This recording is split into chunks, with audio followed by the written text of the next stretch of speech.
Very few trilogies can match the significance of the Dark Souls trilogy made by From Software. Sure, great trilogies like Mass Effect, The Witcher, and BioShock immediately come to mind, but in my humble opinion, they are nowhere near the cultural value and impact brought by the works of these Japanese geniuses. Hi, by the way. The success of any trilogy, as far as I'm concerned, always hinges on its finale. It's usually in the finales that the most memorable moments occur, the greatest battles are fought, and the stakes have never been higher. A good finale must leave us, the player or viewer, with the most vivid impressions and a satisfying conclusion to the entire journey. So when the credits roll, you are left sitting there completely drained, filled with a bittersweet feeling of having touched something truly great, and now there is a hole in your soul that nothing can fill. And that's exactly the kind of epic finale that the Dark Souls trilogy deserves. And skipping ahead a bit, that's precisely the finale it ultimately got, even if it took some time. Dark Souls is a series that means different things to different people. Some love it for its magnificent world and meticulously crafted level design. Others appreciate its lore and story, which isn't dumped on you directly, but rather hinted at superficially, leaving you free to dig deeper and figure out what's really going on. Others love the challenge and hardcore boss battles. And then there are those like myself, who adore it for its oppressive atmosphere of despair and darkness, when even the smallest glimmer of hope inevitably fades under the crushing weight of this dark world. Regardless of what you enjoy, each game in the series offers all these aspects in one way or another. For me, Dark Souls 3 is what you would call a game for the soul, as it was the first From Software project I ever touched, opening the gates to this beautiful world of darkness and suffering. That's why for me, it's a special game. And even though I will try my best to remain as objective as possible and criticizing it when necessary, I still hold very warm feelings towards it. My inner fanboy might occasionally take over, and for that, I apologize in advance and hope for your understanding. And at the end of the video, I will try to answer the main question: how well has it aged? Is it a good starting point for newcomers to the genre? And my personal favorite, is it better than Elden Ring? Now, without further ado, let's journey to the kingdom of Lothric and dive into the magnificent world of Dark Souls 3.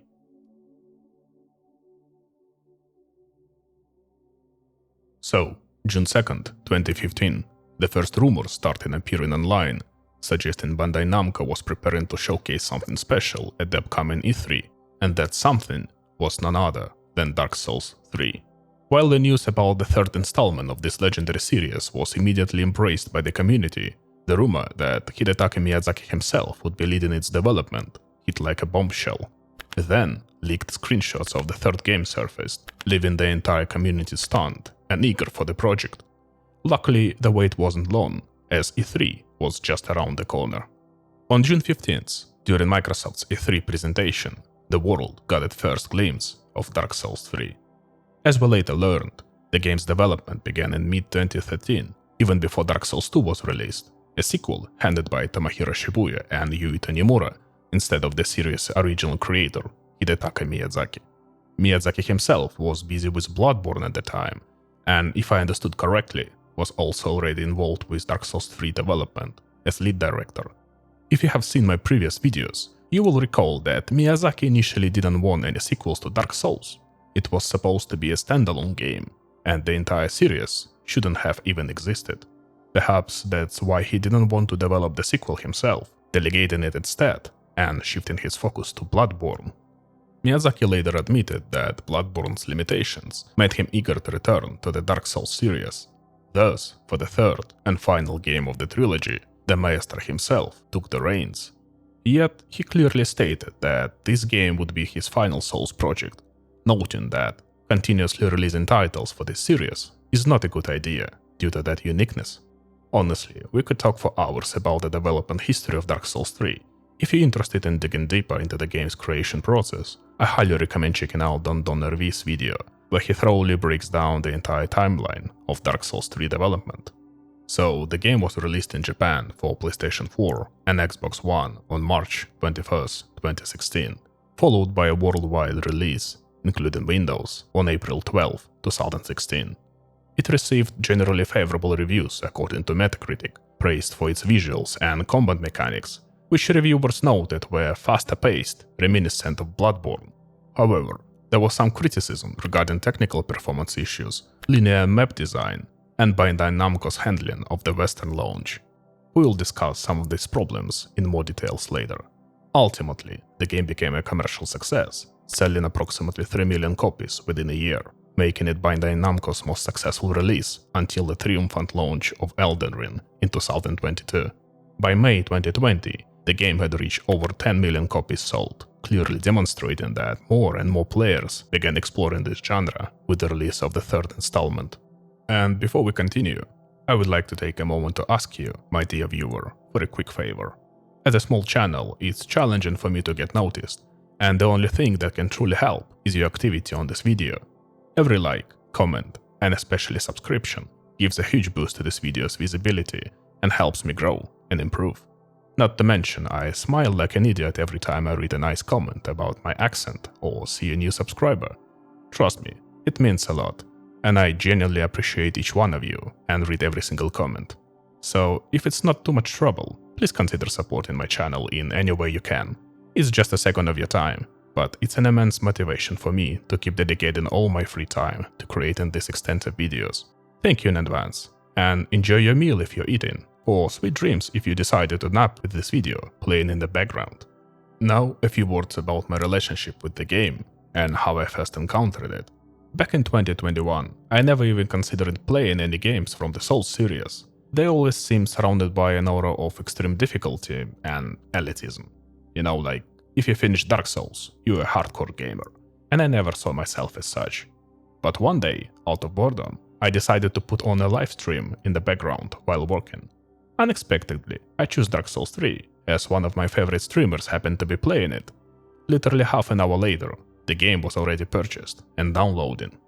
And just like that, as it usually happens in life, very casually and out of boredom, I discovered an entire genre that not only completely transformed my idea of what a great game could be, but also influenced me personally, changing my mindset and approach to life's difficulties. That's why, as I mentioned earlier, I might not be completely objective about Dark Souls 3, as it was my first step into the genre, and I love it wholeheartedly, while also recognizing its flaws. Therefore, this video is special to me. After playing all the Dark Souls games, Sekiro, Bloodborne, Demon Souls, and Elden Ring, I am finally returning to my roots. And honestly, from the very first moments, my return felt like coming home after a long absence. And on that note, let's dive deeper into Dark Souls 3, and I will try to explain why I love this game so much, and why I genuinely believe it's the best in the series. So, the first Dark Souls told us about the initial cycle of the fading flame, while its sequel presumably focused on the second cycle. I would like to immediately clarify that I'm no lore expert, and I'm sharing the story of these games through the lens of my own perception, so naturally, I might be mistaken. Whenever this happens, people usually correct me in the comments, and those comments tend to get quite a lot of likes. I always try to highlight these corrections so that more people notice them, so if you hear any inaccuracies from me, please let me know down in the comments. Now, the third Dark Souls doesn't tell us about the third flame fading cycle, as one might initially think, but rather about an unknown cycle, occurring many centuries, perhaps even millennia, after the events of the first game. Countless undead have tried to rekindle the flame, and even the world itself has begun to collapse and die permanently. And approaching yet another finale of a cycle, yet another fading, an incident occurred. The events of the game take place in the so-called Kingdom of Lothric, a once prosperous state located on the lands of Lordran, the setting of the first game. It's not entirely known who founded Lothric and when, but given the numerous statues of Thramt found throughout the castle, and considering the royal family's obsession with maintaining the flame, we can assume the kingdom was founded either by Guinevere herself or by her descendants who adopted their father's philosophy. One of the foundational traditions of the kingdom is the ritual of rekindling the flame.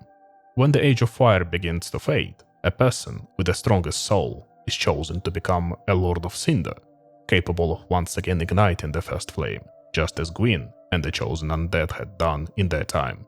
Occasionally, such a chosen one was a heir to the throne, and this tradition persisted right up until the events of the game itself. This royal family had a prince and heir to the throne, who was also named Lothric. And so, upon reaching the required age, and when the flame had already begun to fade, the time came for Lothric to fulfill his duty. But instead, everyone around him received a firm refusal. This refusal was catastrophic for the entire world, because it meant the Age of Fire would end, ushering in the Age of Dark, the Age of Humans. Maintaining the flame was so crucial that certain precautions, if we can call them that, were created. If the chosen Lord of Cinder fails to perform the duty, a bell rings in the Firelink Shrine, awakening previous Lords of Cinder to once again fulfill their obligations. But here is where even funnier screw-up happened.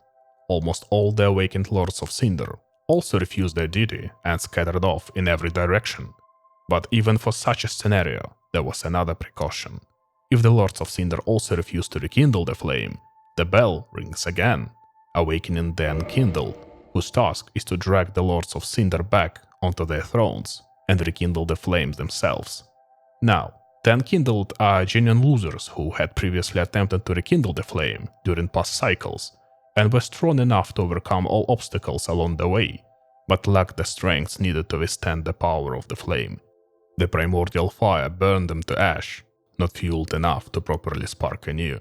The remains of these failed champions were entombed in the cemetery of ash. And it's precisely the role of such an Unkindled that we take on. Just like in the first Dark Souls, our task is crystal clear. The entire opening cutscene is essentially a presentation saying, "See these guys? Go kick their asses." Aldrich, Devourer of Gods, Abyss Watchers, Yhorm The Giant, and of course Lothric, Younger Prince. These are our primary targets for the foreseeable future, and eventually we'll reach every single one of them. Our journey begins precisely in the Cemetery of Ash. Rising from our grave and kicking the crap of a few poor bastards along the way, we soon reach our first boss, Yhorm Gundyr. We'll talk more about this boss story later, but he's the classic introductory boss of From Software games. Moderately skill demanding, and I have even heard stories about people dropping the game right at this point. Honestly speaking, I never had any issues with him, neither in my first nor in my current playthrough. Sure, the second phase might pose a little trouble right at the game's beginning, but the secret is simple. Just dodge at the right time, and you will take him down in no time. For defeating him, we receive the Coiled Sword, pulled straight from his chest. This sword has exactly one function, to ignite the bonfire located at Firelink Shrine, which we soon reach afterward. Firelink Shrine serves as a local hub location, complete with its own firekeeper, merchants, friendly and not so friendly NPCs, and of course Blacksmith Andre, the blacksmith from the first game, who somehow managed to survive this long. Here we finally receive our simple and clear task: go and kick the Lords of Cinder's asses, and that's exactly what we set out to do. The first location on our journey is the High Wall of Lothric. There isn't much lore-wise to say about it. It's the royal family's castle, where the Undead Curse began, and naturally everything went to shit. Still, the location itself is extremely interesting and perfectly suited as the first tutorial-like area in the game. Hollowed soldiers and knights roam the walls. A wyvern has taken up residence here. Certain hollows are infested, and entrances to the castle, as well as exits to the surrounding lands, are guarded by servants of Pontiff Sullivan, whom we'll talk about a bit later. Starting from here, I can briefly discuss the local level design and world structure. This aspect immediately stands out and remains consistent throughout the game. To be frank, Dark Souls 3's world design is clearly inferior to the original Dark Souls, as it mostly consists of linear paths from point A to point B, with rare side branches. Honestly speaking, during my first playthrough of Dark Souls 3, this didn't bother me at all, nor didn't ruin my experience in the slightest. However, after playing the original Dark Souls, Bloodborne and Sekiro, the shortcomings of Dark Souls 3 became glaringly obvious on a subsequent playthrough. It becomes clear that the design of Dark Souls 3 world is noticeably weaker than all the previously mentioned games. In those games, the worlds are multi-layered mazes where you could easily find a shortcut from one of the endgame locations back to one of the very first areas. I have a theory that this design choice was deliberate, as many players complained about the first Dark Souls being confusing. They didn't know where to go or what to do. Perhaps From Software responded to this criticism by turning locations into straightforward corridors. Of course, I don't have any confirmation of this, but in my humble opinion, this might have influenced their decision to shift toward more linear level designs. After all, it's not like the studios suddenly forgot how to do something they were great at. However, compared to Dark Souls 2, From Software definitely took a step forward. While some levels in the sequels were literal straight lines with no side paths at all, Dark Souls 3, at least occasionally, showcases the studio's signature approach from the very first game. Take the High Wall of Lothric. It's packed with shortcuts, hidden rooms, and other secrets. Initially appearing as a simple corridor leading to a boss, upon thorough exploration, it suddenly becomes quite an interesting location, offering multiple paths and a good variety of ways to traverse it. Also, it was here that I found the weapon I ended up using for the entire game, the Claymore. I'm actually a very simple and perhaps boring person. Weapon searches in From Software games typically end for me once I find a Claymore, with the sole exception perhaps being Dark Souls 2. Every time I replay a From Software game, I promise myself I will try new weapons, but every time, I inevitably stick with the same tried and true weapon I used in my previous runs. Meanwhile, we have finally reached our first proper boss, Ward of the Boreal Valley. He's quite an interesting boss, not particularly difficult, but serving as a good test before moving on. If anything, I can point out the rather annoying run-up to the boss, requiring a trek through almost the entire location. However, since I usually manage to kill him within a couple of attempts, it never really stuck out to me as overly frustrating, though I acknowledge that less experienced players might find repeatedly running through the crowds of enemies each time irritating. As for Ward himself, according to some accounts, he is a spy working for Pontiff Sullivan, whom, as I mentioned, we will discuss a bit later. After defeating him, we meet an intriguing old lady who gives us a banner, allowing us to proceed further. As it turns out, she isn't just some random granny, she's actually the High Priestess of Lothric Castle, and, if I understood correctly, Prince Lothric's wet nurse. Raising the banner we received earlier, the local taxi carries us off to the undead settlement, the slums of the Kingdom of Lothric, inhabited by hollowed citizens, forced to deal with the constant influx of undead and disposal of their remains. It's a place steeped in despair, with crumbling buildings, rotting corpses, and an ever-present stench of death. This is probably my favorite location in the whole game, a love I can only attribute to its atmosphere and a certain bloodbornish feel to it. It's hard to explain, it's better to try it yourself, and you will see exactly what I mean. The local big shot here is the curse-rotted Greatwood, a giant tree dwelling in a beautiful arena. The Greatwood once a spirit tree that the residents of the undead settlement used in desperation to seal away the worst of the curses. However, these curses eventually took their toll, creating this abomination. And this boss is not defeated by just training its health bar to 0. You specifically need to strike its weak spots. In its second phase, it even takes us to another location altogether, where we finally put it down. The boss itself has ton of AoE attacks, and might unintentionally whirl around, smacking you so hard you will have to sprint all the way back from the bonfire. Additionally, the arena is filled with its little lackeys, who can be really annoying and distracting when you're trying to hit the tree.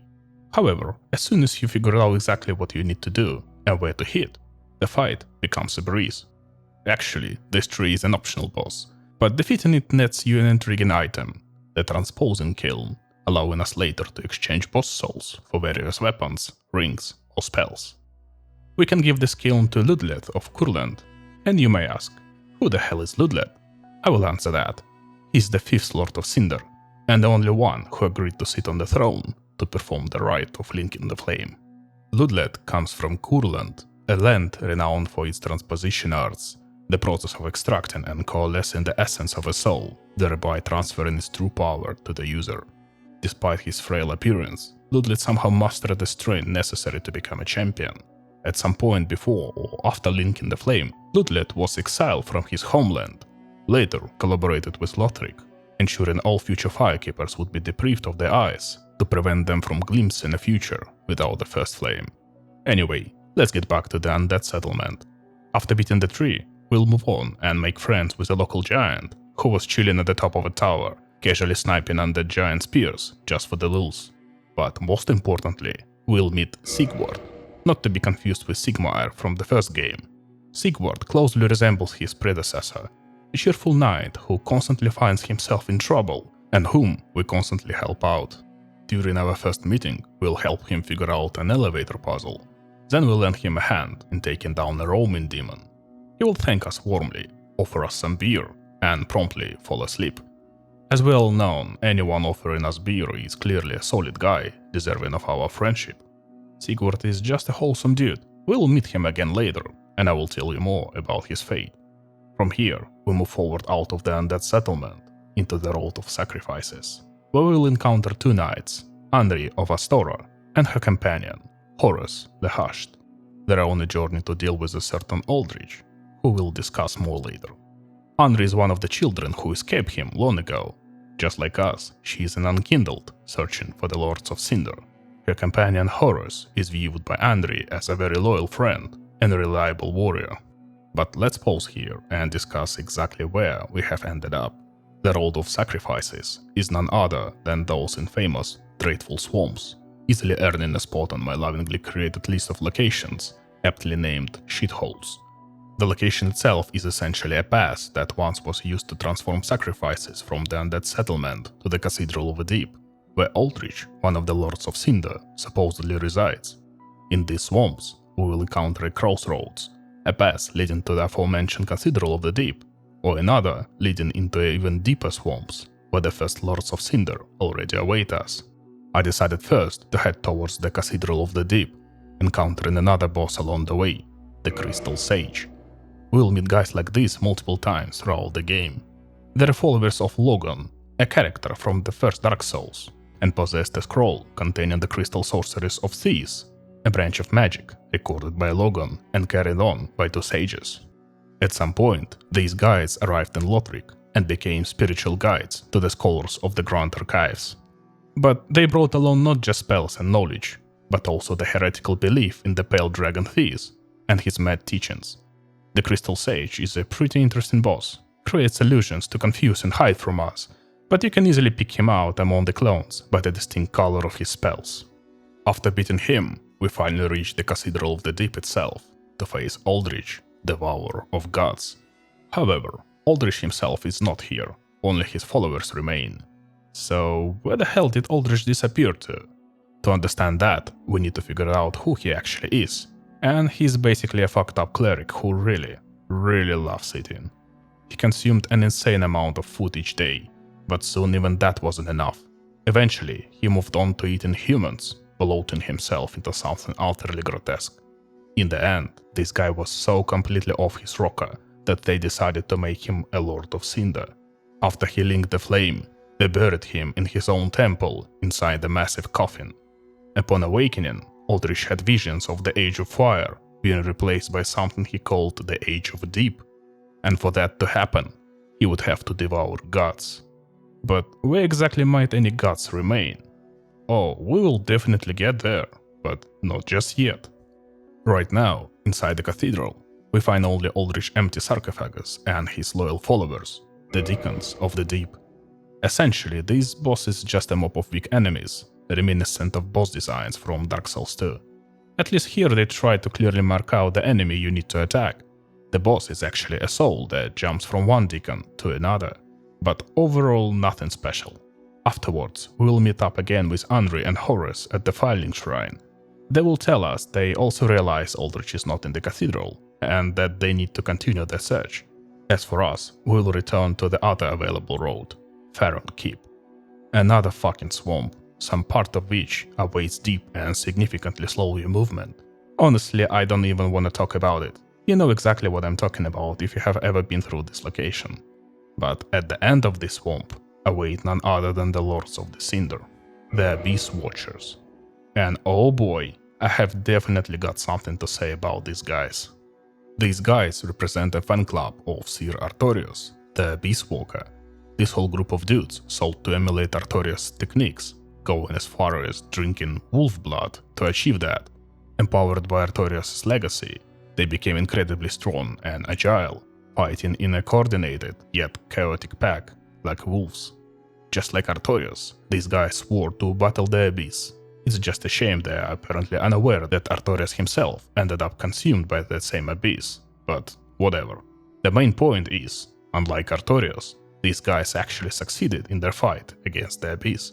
At the slightest hint of abyssal corruption, they would roll out as a whole squad to massacre entire kingdoms just to prevent it from spreading. Eventually, thanks to their immense strength, they collectively became a single Lord of Cinder, but upon awakening, they suddenly decided not to rekindle the flame, for reasons nobody understands. The irony here is that, in the end, they themselves got infected by the abyss, as evidenced by the armor partially consumed by the darkness. Because of this corruption, the only idea they could come up with was to slaughter each other. The problem, though, was that they couldn't truly die, so they kept rising again and again, stuck in an endless loop of murder. And honestly, for me, this boss is easily one of the highlights of Dark Souls 3, for several reasons. First of all, their backstory. I think nobody will argue that this lore is fucking awesome, and knowing all this context explains why they keep getting back up repeatedly during the fight. Second, the boss design. This is clearly a massive homage to Bloodborne, and I doubt anyone would disagree about just how badass their overall design is. Third, the fight itself. Here I'm honestly at a loss for words. You begin fighting a single enemy, but gradually more rise to join the battle. Not only eager to attack you, but ready to rip each other apart as well, which you can cleverly exploit to your advantage. And after defeating this chaotic mob, the second phase begins, where you will face a single Abyss Watcher who absorbs the collective strength of all his fallen brothers to show you the true power of a Lord of Cinder. I've heard from many players that this boss is absurdly hard for the early game, and the fact you're fighting against multiple enemies in the first phase certainly doesn't make it easier. And honestly, I can confirm this myself, both during my initial playthrough and now, this boss gave me real trouble. What funny is, both times I experienced the exact same scenario. During the first few attempts, I almost killed him, but after that, it felt like a switch flipped. Suddenly, the boss started pulling out moves I hadn't seen before. I got tilted, nothing worked out, and so on. If you have had the same experience, please let me know in the comments. I hope I'm not alone here. In short, this is a fantastic boss, and truly the first real skill check in the game, delivering immense satisfaction not just from the fight itself, but especially upon victory. Immediately behind the Abyss Watchers lay the path to an underground dungeon, the remains of a kingdom once ruled by High Lord Volnir, swallowed by the Abyss. And judging by the position of the Abyss Watchers directly above this kingdom, it wasn't an accident. They were deliberately guarding the exit to prevent the Abyss from spreading further. This kingdom was known as Karthus. At some point, the giant humanoid Volnir rose to power there. Under Volnir's rule, Karthus became aggressive and expansionist, often described as an uncontrollable fire. Consumed by power, Volnir wished to outlive every other being in existence, and sentenced his entire empire to death, massacring civilians and soldiers alike. The catacombs of Karthus, a massive underground necropolis, were constructed to house the bones of countless victims.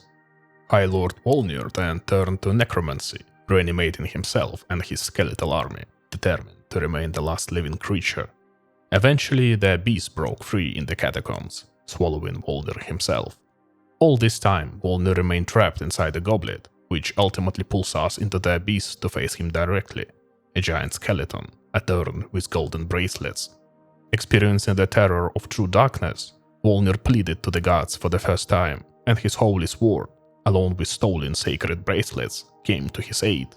Those prevented him from being entirely consumed by the Abyss, which remained barely contained within a magical artifact. Our task in this fight is straightforward: destroy his bracelets, after which Volnir is finally swallowed completely by the Abyss.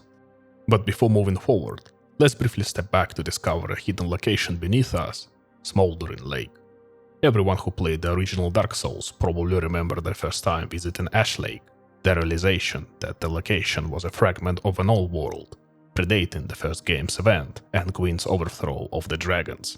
Smoldering Lake gives off very similar vibes.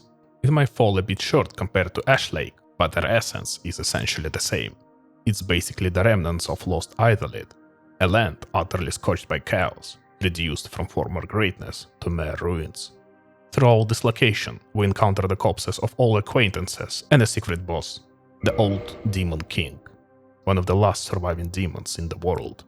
As a boss, he's pretty straightforward with nothing particularly special to highlight, except for one memorable moment. When his health is nearly gone, all the chaos flame within him extinguishes, leaving him unable to even lift his club. The whole location screams at us that linking the flame is a mistake. These endless cycles only delayed the arrival of a new era, and look what it led to. The world is literally dying. Even the fucking demons are almost extinct, and we just killed their last king. The remaining few wander aimlessly, some petrified after losing the chaos flame. However, the king wasn't quite the last demon we will encounter. We'll meet another later. Smoldering Lake also plays a crucial role in Anri's questline. We find her alone, near the entrance to Volnir's arena, without her loyal companion Horus. She asks us if we have seen him, and we can indeed find him here, by the lake. Upon approach, however, Horus attacks us, presumably due to Halloween, leaving us no choice but to fight back. By defeating him, we end his suffering. Finally, we reach Irithyll of the Boreal Valley, a breathtaking, snow-covered city where our goal is to find Aldrich. It should come as no surprise that this is probably one of my favorite locations in the game, particularly visually. As I mentioned earlier, I have a weakness for snowy locations, and Irithyll strikes me right in the heart. Right at the entrance, we encounter Sullivan's Beast, whose design is clearly inspired by the Beast of Darkness from Berserk. There is an intriguing detail here. If you leave the beast with very low health, it will fall onto its back, desperately begging for mercy. Irithyll itself is stunning, from the location design to its tragic backstory. Besides Aldrich, there is another boss here, Pontiff Sullivan, who we will face first. Sullivan was a humanoid creature born and raised in the painted world of Ariandel, a place we will visit a bit later. At some point, Sullivan became dissatisfied with life in the painted world and decided to abandon it to seek knowledge and experiences in the outside world. One day, while Sullivan was still young, he discovered the profane capital beneath the outskirts of Irithyll and ventured there, ultimately uncovering the profane flame. It was unfading, eternal flame that contained within itself the dark of humanity. Around this time, a thirst for power began to take root inside Sullivan, and with his newly acquired strength, he quickly ascended through Irithyll's hierarchy. He used the profane flame to enter the city's holy night, corrupting the hearts and turning them into his personal militia and secret police. At some point, Gwyndolin, Gwyn's son, was stricken by illness and forced to step down from governing the city. Sullivan seized this opportunity, proclaimed himself pontiff, and declared himself the legitimate representative of the god, ruling over Irithyll as both its temporary sovereign and head of the church. Thus, he usurped power, imprisoned Gwyndolin in the old cathedral of Einar. Then, at some point, Aldrich awoke from his grave, and having gained significant power, decided to wage war against Irithyll to consume the last remaining god. Aldrich emerged victorious from this battle, slaughtering Sullivan's forces and defeating the Pontiff himself. The battle against Pontiff Sullivan is genuinely fascinating and visually spectacular. He aggressively pressures you from the start, and during the second phase, he summons a spectral clone that mirrors all his attacks. In my case, we took him down as a group, which was entirely my fault, as I wanted to record footage showcasing the phantom summoning mechanic are still alive and kicking. But remembering my original playthrough, this boss is genuinely challenging, and I clearly recall spending numerous attempts on him. After defeating Sullivan, a fascinating fact becomes clear. Irithyll isn't just any city, but a city built around Einar, to which we return after all these years.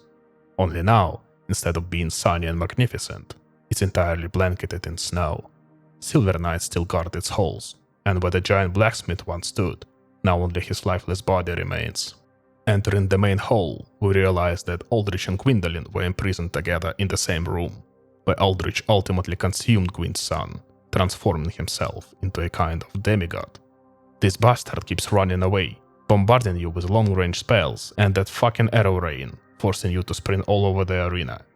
Nevertheless, we successfully kill him, obtaining yet another Lord of Cinder Ashes. But Einar is important not only just because of Aldrich. This is also where the beautiful storyline of Anri of Astora comes to its end, and that end can vary, depending on your choices. If you go down the standard questline, you can summon her for the fight against Aldrich and defeat him together, but afterward, she loses her mind, unable to cope with the death of a companion, and you're left with no choice but to kill her yourself. But there is another ending to this story, and to be honest, it gives me even bigger chills. In Dark Souls 3, a new force emerged in the world, presumably driven by chaos from the first game, the Kingdom of Londor. Most of Londor's inhabitants are hollow, and they have become masters at hiding it. They live by the idea that the Age of Fire should finally come to an end, and the future belongs to the Age of Dark. Throughout the game, we will meet a few living representatives from Londor. One of them is Yhorm of Londor, who, like many of his kin, has set out on pilgrimage. He'll offer us the Dark Sigil, effectively making us hollow as well, hoping that we are the chosen one meant to sit upon the throne of Londor. If we go along with his quest and earn the required number of Dark Sigils by dying repeatedly, Yhorm will die, and Yuria will take his place to continue guiding us. Later, as we progress through Anri's questline, we will meet her again in Irithyll, this time being attacked by a mysterious pilgrim. You can stop this from happening by killing the pilgrim beforehand, but I will not do it. After defeating Pontiff Sullivan and speaking with Yuria, she will tell us that everything is ready for some ceremony. We will then need to find a specific hall, the same one where long ago we fought Gwendolyn. And it's there that the ceremony takes place. We drive a ceremonial sword straight through Anri's face, and by doing so, we become the Lord of Londor. Next up for us is Yhorm the Giant, who hides not far from Irithyll, in fact, directly beneath it, in the profane capital. And Yhorm is honestly one of the most interesting characters in the game, at least from a story perspective. Yhorm is a descendant of an ancient giant who once fought against the human kingdom long ago. As far as I understand it, most people agree that he is a descendant of the Giant Lord from the Dark Souls 2. Eventually, Yhorm was asked to lead the very people his ancestors once fought, serving as both their blade and their shield. And that's exactly what he became, a sword and a shield, courageously leading from the first lines and protecting his people. It's said that he lost someone dear to him, and as a result, he gave up his great shield. After that, he notched his massive machete to wield it two-handed, developing an even more brutal and ferocious fighting style. But then, tragedy struck his land. The profaned flame was unleashed, a flame that never goes out. And Yhorm, not knowing what else to do, chose to become a Lord of Cinder in the hope that linking the first flame would extinguish the profaned flame. But after he became a Lord of Cinder, the profaned flame literally fell from the sky and razed the city, devouring only human flesh and burning the human citizens alive. In the end, the capital was lost. And when Yhorm was resurrected, he refused to serve as fuel for the first flame a second time. He realized his sacrifice had been in vain. The sorceress of the profane capital had continued experimenting on the very profane flame he had tried to contain with his life, and as a result, the entire city was reduced to ash. His service, his sacrifice, everything was meaningless. Yhorm went mad and became a monster. A heavily armored warrior, he could only be slain with one weapon, the Storm Ruler.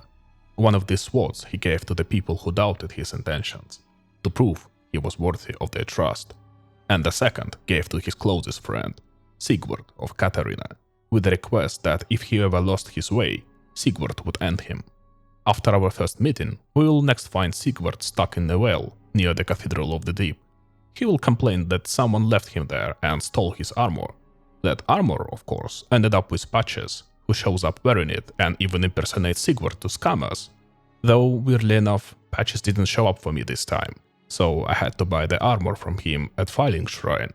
Once we return the armor to Sigurd, we will run into him again in Irithyll, where he's chilling and cooking Estus soup, enjoying life for a brief moment.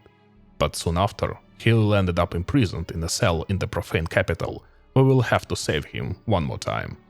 If you have done everything right, Sigurd will join us for the fight against Yhorm, and he will do it on his own, no summon sign needed. He just shows up, no questions asked. The fight itself is a clear homage to the Storm King battle in Demon Souls. The whole idea is to charge the Storm Ruler and blast Yhorm with it. But first, you need to figure out that this is what you're supposed to do, because otherwise the fight can drag on for hours. Once you grab the sword near his throne, apparently Yhorm took the sword back from his people at some point, you use it to finally bring the giant down. And then Sigurd, for the last time, raises a toast to his friend, shares a drink with us, and dies next to Yhorm's body. As is always the case in Dark Souls, happy endings simply don't exist. And that's no exception here. Every character, even the ones who reach their goal, are ultimately met with death. So we have gathered all the Lords of Cinder's ashes, except for the final one, Lothric, younger prince. The very one who set all these events in motion by refusing to link the flame. After defeating the other lords, we are teleported by the old lady from the very beginning of the game. She is dying now, and before her death, she gives us the basin and asks us to deal with the prince. And then she appears, the dancer of the Boreal Valley. Oh man, the dancer. If you have seen my previous videos, you probably know about my special relationship with this boss. Back in the day, I lost a couple of evenings to this damn creature. I didn't understand her, and she pissed me off so much that I actually punched through my old desk after dying yet again. In my defense, I blame Akia's build quality more than my own psychosis, but still. Now, before we talk about our elegant friend here, let me share a few words about myself and, let's say, my skill level. Maybe you could kinda call me a Souls series veteran, since I have completed all of From Software's Soulsborne titles, plus a few third-party Souls-likes I might cover in the future. I didn't suffer all that much in most of them, well, except Sekiro of course, but I'm not some god-tier player either. I'm not out here beating bosses on Souls level 1 with a broken sword while blindfolded. I'm very much your average player, and back then, that dancer absolutely wrecked me. Her name alone used to give me anxiety because I knew she would make me suffer all over again. But despite all the fear, I love this boss. I went through the full emotional spectrum fighting her, and I would be lying if I said I wasn't looking forward to our rematch. And so, we met again. I came fresh off the fight with Yhorm, warmed up, ready, and focused. And she, pure grace and raw power wrapped in an elegant silhouette. And we clashed. And it was over. In one attempt. Yeah, the one I feared the most, the one who had made me suffer so much the first time, defeated on the first try. And the wave of emotions that hit me, I can't even put it into words. It was some strange mix of pride and disappointment maybe. I had mentally prepared to spend another couple of evenings with her. I was ready to slam into that impenetrable wall again, to read guides, to memorize her moveset, and she just went down in one go. Pathetic. It was right at that moment that I started to truly believe in myself. From that point, almost all the way to the finale, most of the following bosses died after just a couple of tries. But as it always goes, some of them brought me crashing back down to earth. The ones that forced me to actually learn their moveset and spend a good chunk of time on them. And especially the one that gave me that feeling of hopelessness and personal insignificance. But more on that later. As for the dancer of the Boreal Valley, just like Ward, she was one of the Pontiff Sullivan's spies, stationed here to keep watch over the kingdom and over Prince Lothric in particular. Some even claim those two were romantically involved and actually loved each other, and Sullivan, just for shits and giggles, first turned her into his personal dancer, and then transformed the pair into monsters and sent them off to Lothric. And there is also a theory floating around that the dancer is yet another daughter of Gwyn, and that's exactly why Pontiff decided to torment her. After defeating her, we gain access to the upper floors of Lothric Castle, where a whole bunch of fascinating stuff is hidden. First off, it's worth noting that from this point forward, the sun changes, signaling that the flame is dying and now appearing as a dark sigil. Pretty much right after we reach the upper levels, we will encounter Oceros, the Consumed King, ruler of Lothric and father to the prince whose soul we are now after. And this king's gone fully mad. He had an enormous library where he discovered the teachings of Thys the Scaleless. So inspired was he by Thys' knowledge that he decided to become a dragon himself. And well, he kind of pulled it off. But who was the queen of Lothric? From what I have gathered, most lore experts agree that it was Guinevere, Gwyn's daughter. What happened to her is unclear. Together with Oceros, they supposedly had at least 4 children, the twin brothers Lothric and Lorien, and Gertrude, a completely unhinged chick who ended up starting the entire cult of angels and got locked in cage for it. As far as I can tell, that whole mess even sparked a civil war, but maybe someone in the comments can break that down better than I can. If so, I will definitely drop a like on that one. And once Oceros had already transformed into a dragon, they had one more child, Ocelot, an invisible baby that Oceros cradles during the boss fight. The weird part is, because the kid's invisible, It's never entirely clear if he even exists at all. But here is the kicker. Data miners found a voice clip in the game files that never made it into the final version, specifically a baby's cry. But not just any cry. During one part of the clip, right when Oceros transitions to his second phase, you can hear the child's bones being crushed. Now, show yourself, Ocelot. My dear little Ocelot. And during the fight itself, in the first phase, he clearly holds his hand like he's holding a baby, but then, in the second phase, he does this.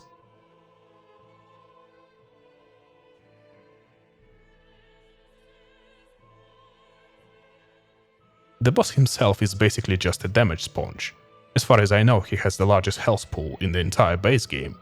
But as a boss, he's just absolutely nothing. Every single time I fought him, it took me like 1 or 2 tries at most. And after you take him down, that's when the real schizophrenia kicks in. Right behind him lies a secret area, the Untended Graves, which is essentially a time portal. Now, a lot of lore experts argue about where exactly this portal leads, and the common theory seems to be that it throws you into the future after the flame has already died and the world has been completely drained of light.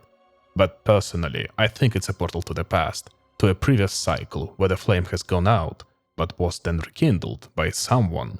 At the end of this area, we even reach a dark version of Filing Shrine that's completely consumed by darkness. And here we meet one of the coolest bosses in the entire game, at least in my opinion, Champion Gundyr. Unlike the Gundyr we faced at the beginning of the game, this guy hasn't been corrupted by anything. He's just an unchained elite warrior, going full beast mode, absolutely beating our face in like we just stepped into the ring against Prime Mike Tyson. Only, unlike Tyson, this guy also throws spinning heel kicks straight into your teeth. This champion gave me serious trouble. I really had to learn his moveset this time around. A juicy, satisfying fight that I really enjoyed. As for Gundyr's lore, he was also one of the Unkindled, summoned to link the flame.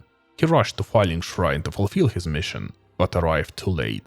Everyone was already dead, the first flame had gone out, and the world had fallen into utter darkness. So he stayed there, guarding the entrance to Filing Shrine, waiting for the next Unkindled, who might be worthy enough to succeed where he had failed. And in my interpretation, we defeat him in the past, leaving him wounded, after which the Abyss takes hold of him. That's the corrupted version we later find at the beginning of the game in the future. After defeating Oceros and visiting that hidden area, we find an emote. And you know what you're supposed to do with it? Use it in a very specific spot, and then just sit there and wait to be teleported to another secret location. What the fuck is this?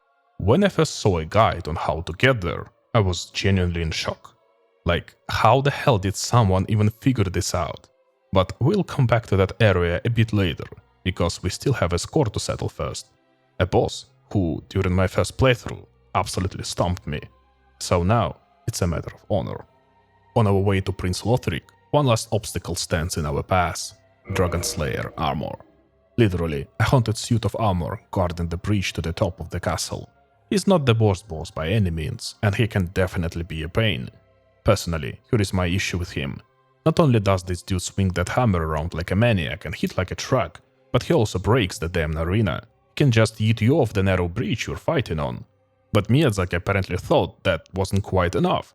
So in phase 2, there are projectiles from the fucking sky, and to this day I have no clue how to dodge them. If you get lucky, you dodge them.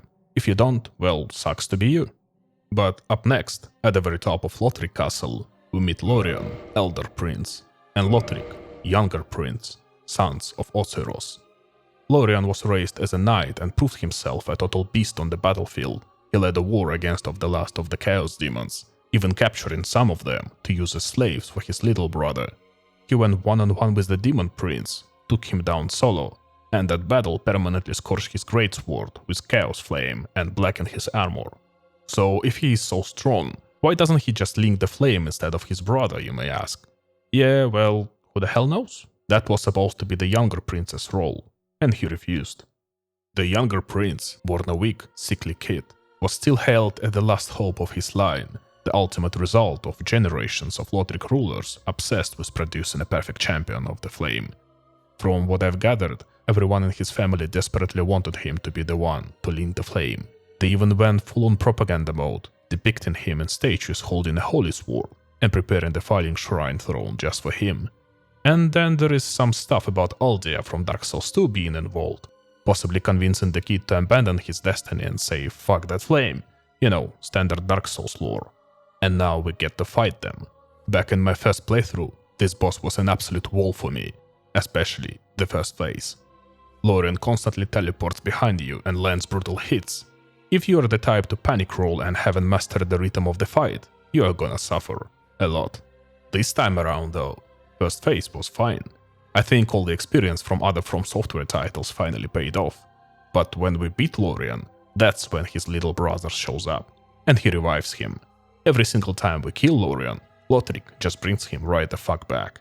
So the real goal is to target Lothric, who is riding on his brother's back, flinging spells like an annoying little gremlin while Lorien tanks everything. It's a super cool boss fight, especially with that resurrection mechanic.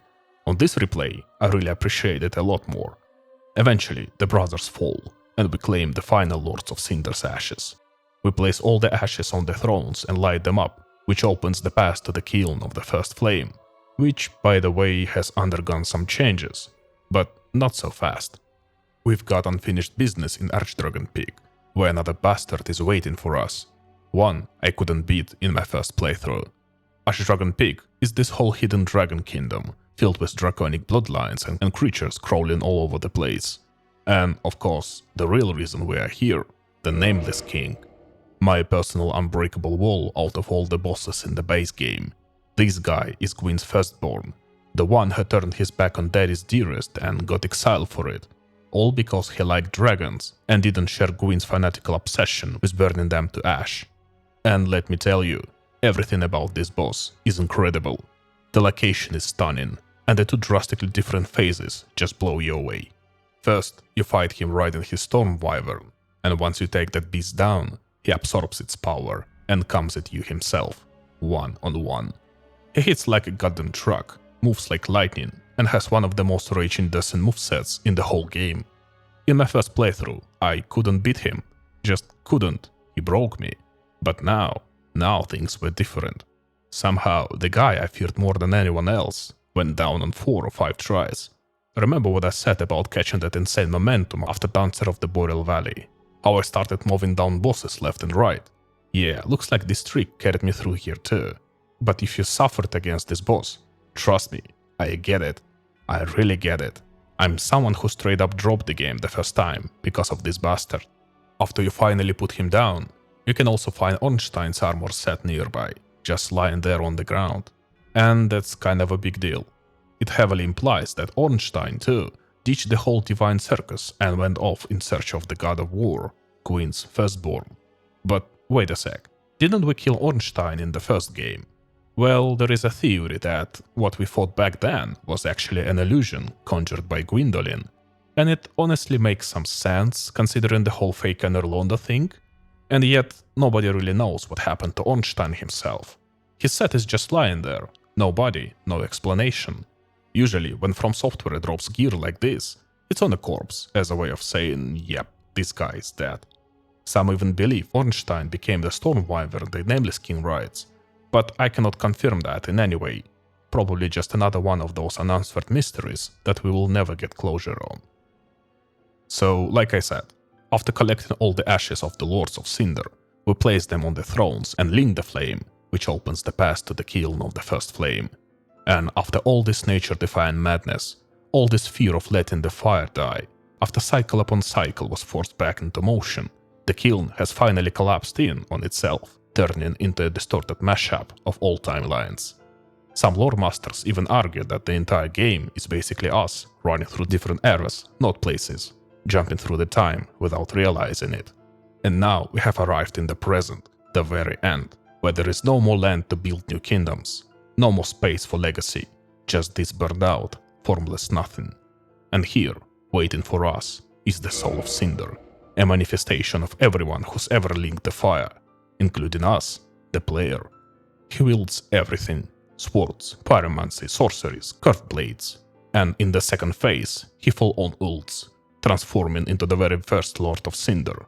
Gwyn, using his exact moveset, and the soundtrack changes too, turning into a reverent homage to the final boss theme from Dark Souls 1. Every pling, followed by that plum, just tears you apart, because this is it, the end of the trilogy. As a boss, well, he's okay. 2 health bars, some variety, but nothing really groundbreaking. But when you step back and realize what this fight represents, the culmination of your entire journey in a dying world, with this music, this atmosphere, it becomes almost magical. And after defeating him, we stand at the crossroads of 4 endings. The first is the default. We try to rekindle the fire, but it barely flickers. It's done. It can't burn anymore. And we just sit alone by the bonfire, staring at the sun, which now looks suspiciously like a dark sign. If you explore the alternative filing shrine and found the eyes of a firekeeper behind an illusionary wall, you can give them to your firekeeper. Then, after the final fight, you can summon her.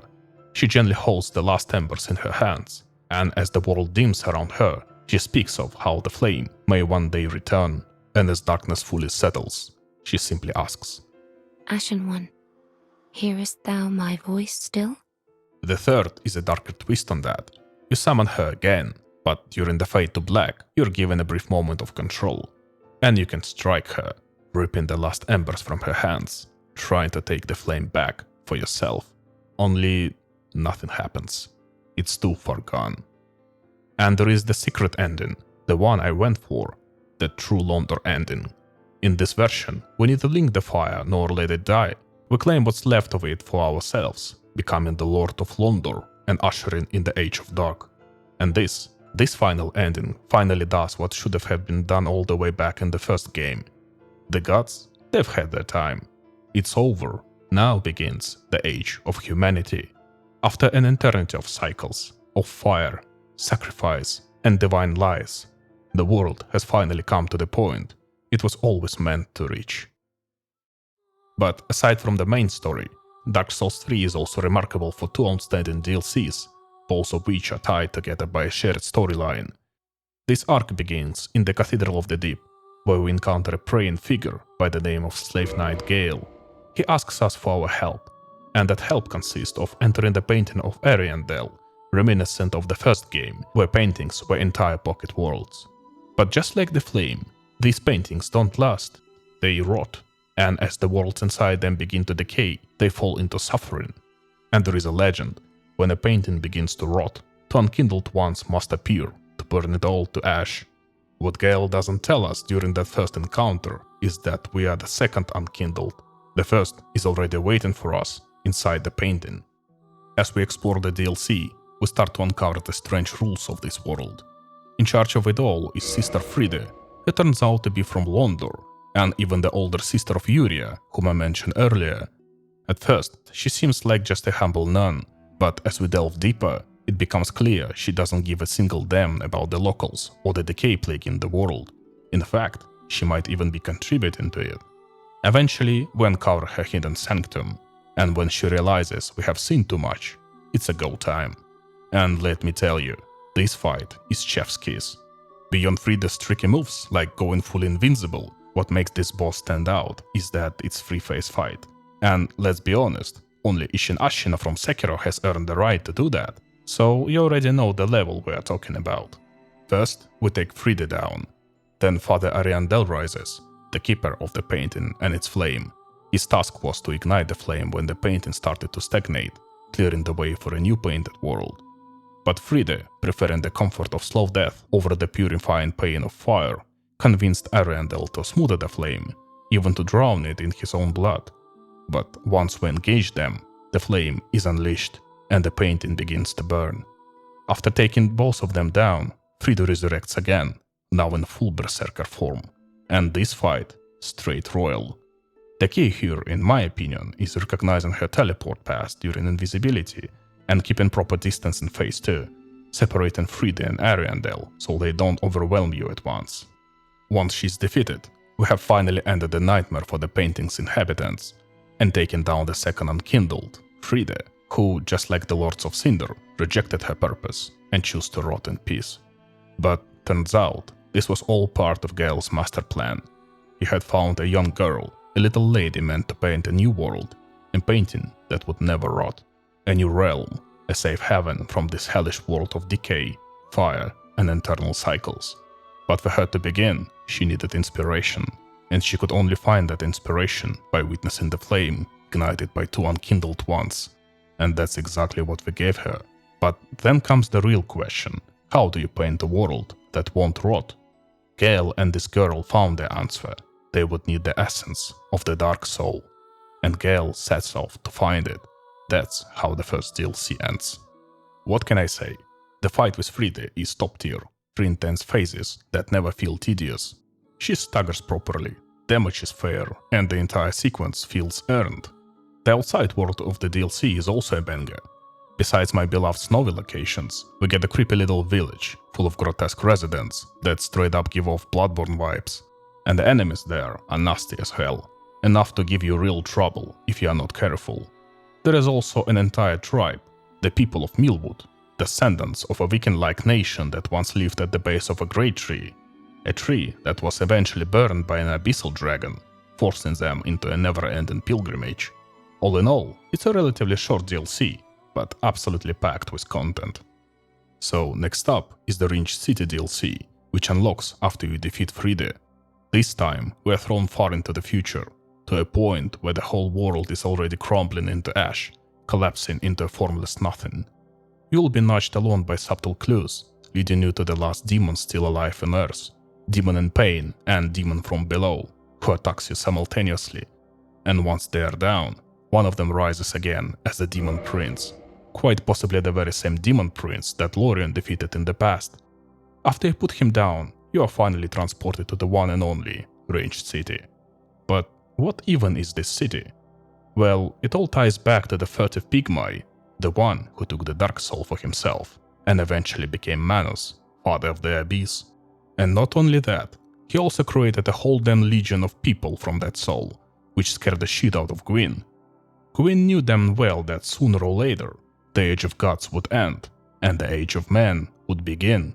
So, as a thank you for helping him in the war against the dragons, Gwyn banished the Pygmy's people to the farthest reaches of the world, to the Ringed City. And to keep them in line, he put one of his daughters in charge, Princess Filianor. It's here that Gale came, still searching for the essence of the Dark Soul. And oh boy, this city will fight tooth and nail to protect its queen. And this is where we finally meet Midir, a fucking abyss-eating dragon, a descendant of the ancient dragons, who became infamous for literally devouring the abyss in order to protect mankind. Of course, doing that didn't exactly leave him in a healthy mental state. He eventually lost his mind and went full apeshit. He burned down the great tree of Millwood, and now, in the Ringed City, he's just soaring around and handing out beatdowns left and right. At first, you'll get to wound him a bit, but later on, it's a full-on boss fight. And let me tell you, this is the battle I will never forget. Remember when I was bragging about smashing bosses left and right after beating the Dancer of the Boreal Valley? I mentioned there was one boss who brought me crashing back down to earth. Well, this is that bastard. Midir is the one who stuck with me more than any other boss in the entire game, including the DLCs. He is the one I started treating like a fucking day job. He is the one who forced me to go look up guides on how to beat this absolute unit. He was the wall I kept slamming my head into, over and over, unable to break through. He is the only boss who gave me that long-forgotten feeling of true despair, that sense that I was weak and maybe, just maybe, I couldn't beat him. He is a gigantic, furious monster, but never once does he feel like a typical slow, clunky big-ass boss. He is fast, unpredictable, and completely unhinged. And dealing with him, well, not fucking easy. But just like every other bastard before him, he eventually fell to my blade. That fight left a permanent mark on me and earned its place in my personal Hall of Fame. But Midir's defeat doesn't end the DLC. We still have to head for Filianor, and on the way, we will cut down her last line of defense, the Spear of the Church, a covenant that exists solely to guard her. This boss fight is basically a summoned phantom, which could even be a real player if they are part of the covenant. And before we get to what I consider the true ending of Dark Souls 3, let me wrap things up with a little recap. I've given you a fairly condensed overview of my favorite game in the entire trilogy. I skipped a lot of side characters and storylines, deliberately, because if you haven't played this masterpiece yet, I hope you will go discover them for yourself. Now, Dark Souls 3, in many ways, is a game that shouldn't have existed. It's a painfully assembled project, pulled together under pressure. But in terms of gameplay, in my opinion, it's absolutely flawless. The pacing is just perfect.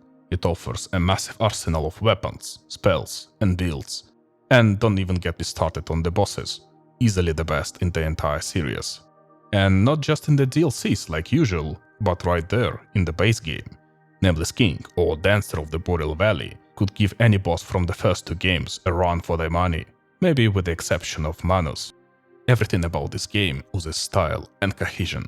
Visually and mechanically, it leaves its predecessors in the dust, and even now it still looks absolutely stunning. But when it comes to the story and lore, things get a little weird. Now, maybe I missed something, and I'm sure someone in the comments will happily point that out, but to me the game feels a bit like fan service. Like they crammed in a bunch of characters the community already loved, threw in a mountain of mysteries, and gave us barely any solid answers. And when things don't quite add up, it's usually hand-waved away with, well, the universe is collapsing, time is distorted, everything's blending together. Which, well, yeah, sure. But you know what? Despite all of that, I love Dark Souls 3. Like I said earlier, to me, it's the best game in the series, and I'm probably gonna say something maybe controversial, but I like it more than Elden Ring. If this isn't your first video of mine, you might have gotten the idea that I'm some kind of Elden Ring hater, but trust me, I'm not. I love that game too and consider it a phenomenal project.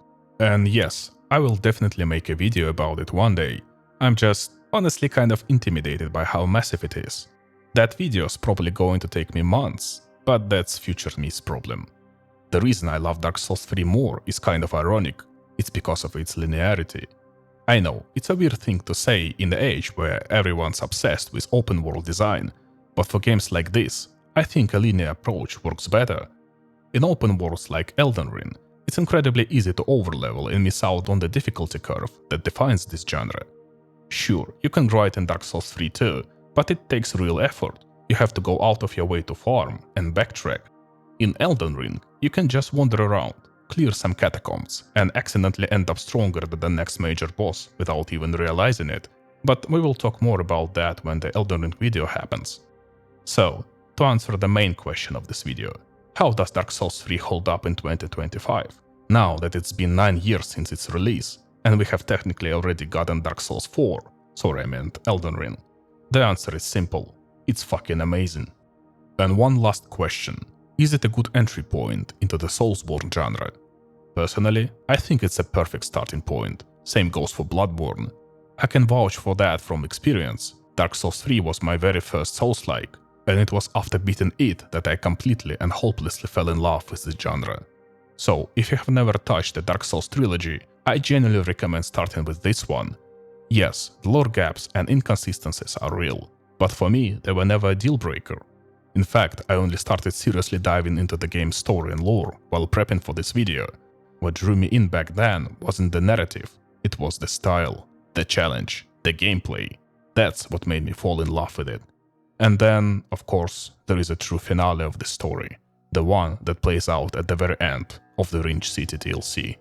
We come to Filianor, clutching some strange egg in her hands. The moment we touch it, the egg shatters, and she awakens. Along with her, the entire city crumbles into ash, and we find ourselves in the middle of vast nothingness. A world on the edge, where the flame could flicker out at any moment. A world that can't endure one more cycle. Filianor had been maintaining the illusion that the Ring City still stood, that it still lived on despite the absolute shitshow happening everywhere else. And by waking her, we shattered that illusion. Now, we find ourselves before the ashen, broken thrones of the Pygmy lords of the Ring City, already being mercilessly torn to shreds and devoured by Gale, desperate to find a dark soul within the bloodline of Manus. And when Gale notices us, it hits him. We are the Unkindled too, a human, a bearer of the dark soul. So he launches at us with everything he's got, fueled by unrelenting fury. And this battle, This isn't just the final boss of another Dark Souls game. This is the end of the trilogy, the end of the entire story. We fight atop the ash of countless empires against the most worthy of warriors. From a lore perspective, this fight is absolutely phenomenal. The beauty of it lies in the fact that we are not up against some god, not some creature that absorbs divine power and craves dominion. No, this is a battle against a regular human being, a man who, more than anything else, simply wants to live. And to truly feel that weight, let's ask ourselves, who are the slave knights? This was the order of undead knights who were used as fodder in the bleakest of battles. Even as they grew decrepit, their skin charred black, their bones twisted, their minds lost, they were never relieved from duty. They were the embodiment of how Gwyn really viewed humanity. And Gale, not only did he survive the war with the dragons, he somehow endured through all the cycles. He didn't go hollow, he didn't die in battle, he just kept living all these millennia, struggling to survive ever since the age of the dragons. And when the world neared its apocalypse, when the flame was about to die for good, he finally found a way to rest. A painting, one made from the pigment of the dark soul, a world untouched by rot or flame, unbound by cycles, eternal, and that's where he hoped to find peace. And we are just like him, we are people who simply want to live. And I absolutely love the symbolism of this DLC. Throughout it, we'll fight and defeat the last demon, the last dragon, and in the end, we face the last man, the very dark soul this entire series was named after. And by the very end, Gale has completely lost his mind. He's gone full berserker, driven by a single obsession, the essence of the dark soul. And during the battle, once we bring him down to half health and his blood begins to flow, he realizes, by devouring all those pygmies, he has absorbed the dark soul into himself. That's why his blood is black. That black blood is the essence of the dark soul. In the end, we give Gale the peace he sought, but not in the place and not in the way he had always longed for, not in the heaven he spent his whole life searching for, but ultimately we take that essence from him and pass it on to the little painter girl, so she can finally create a better world. Huge thanks to each and every one of you for watching. If you enjoyed this video, I would really appreciate it if you could support the channel with a like, a comment, or a subscription. Any bit of support means a lot to me and gives me the energy and motivation to keep making videos like this. And if this happened to be the last time you ever heard my voice, well, thank you for spending your time with me.